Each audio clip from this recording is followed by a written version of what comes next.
This is Matthew Cratter from Trade University, and today I want to talk about inflation and Putin's price hikes.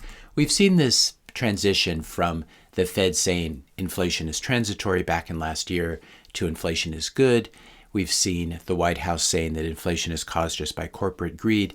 And then we have this latest spin that Putin did it. So I want to talk a little bit about this today. We just got the March CPI numbers, which show that U.S. inflation is up or rose 8.5% over the past 12 months, which is the highest annual rate of increase since 1981. So this is becoming very serious.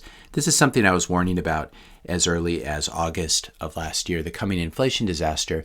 And between then and now, we had a lot of smoke and mirrors from the Fed and from politicians.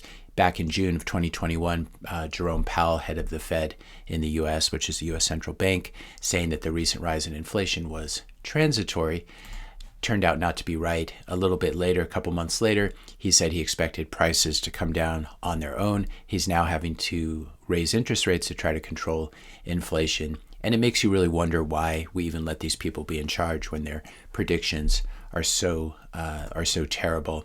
By the end of last year, Powell was saying that inflation is frustrating, and he sees it running into next year. And then we had this extraordinary speech from the White House last night from Jen Psaki, talking about how basically they got the CPI numbers ahead of time, and they're quite concerned about doing damage control for this, where she basically, if you watch this, and I'll link to this, she blames Putin repeatedly for the inflation in the U.S., calling it Putin's price hikes. And she makes this distinction. Basically, you know you're in trouble when your highly manipulated, highly massaged measurement of inflation, which is what the CPI is. It's a completely fake government statistic that's been adjusted. The basket of goods has been adjusted over the years, and the calculation method has been adjusted to try to bring those inflation numbers down. But even this highly manipulated, highly massaged government measurement of inflation is showing high inflation. And so you have to run this sort of spin and damage control, as the White House was doing last night. Jen Psaki saying we expect March CPI headline inflation to be extraordinarily elevated due to Putin's price hike. And it was very interesting because she used this phrase, Putin's price hikes, a number of times. And then she went on to make a distinction between core and headline CPI, talking about how there's going to be a very wide difference between these two things. Now, if you're not aware of it, core CPI is basically another government fake measurement that strips out food and energy costs, and so it takes regular CPI inflation and strips out food and energy costs.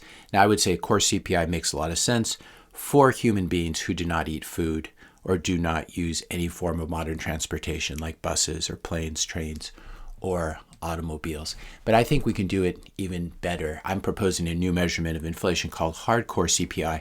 Hardcore CPI will be calculated as consumer price inflation, and then we're going to subtract out everything that's going up. We're going to subtract out food, energy, all commodity costs, medical care, housing costs, college tuition costs, etc.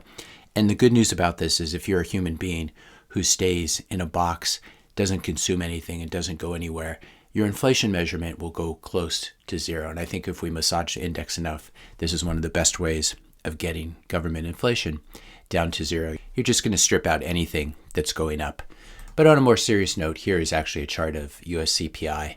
And we can see the green portion in which it's rising very sharply. That was before the Russian invasion of Ukraine. It's the Zero Hedge is labeling this not Putin.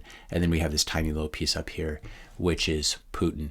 The disturbing thing about this, and this is not to pick on the Democrats, the Republicans would be doing exactly the same thing if they were in charge of the White House.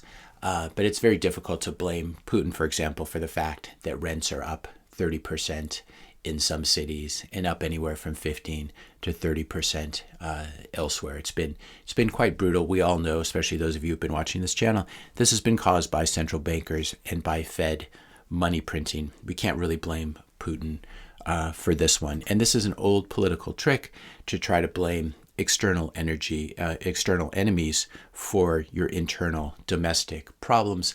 Here's an article from 2008 when Zimbabwe was encountering 2 million% inflation. It's hard to even imagine that, but they were blaming Britain for that. We had a situation back in last year when Venezuela was blaming the U.S. for its own inflation. They had inflation of 28% by contrast, so 20% more than what we had in the most recent CPI. Either way, it's interesting to see how the market is reacting to this new CPI print.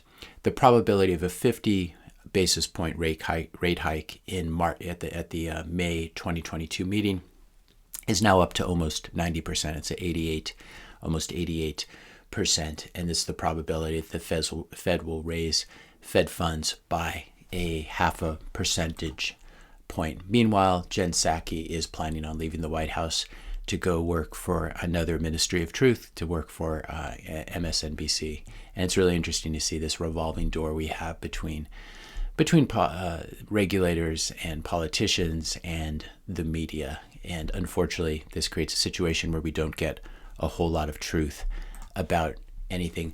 Meanwhile, the markets seem to be reacting fairly positively to this CPI number. I think a lot of people were worried that we're going to see 10 or 12% CPI inflation because the White House was trying to do this damage control and spin before the announcement. So there is a little bit of a relief rally underway. Bitcoin's up on the morning as well. I don't expect this bounce to last. I think we still continue lower in the stock market and in Bitcoin, but only time will tell for that. If you found this video helpful, be sure to hit that subscribe and like button. Hit the notification bell if you want to be notified when I publish my next video. And let me know your questions and comments in the comment section below. Thanks a lot for watching, and I'll see you in the next video.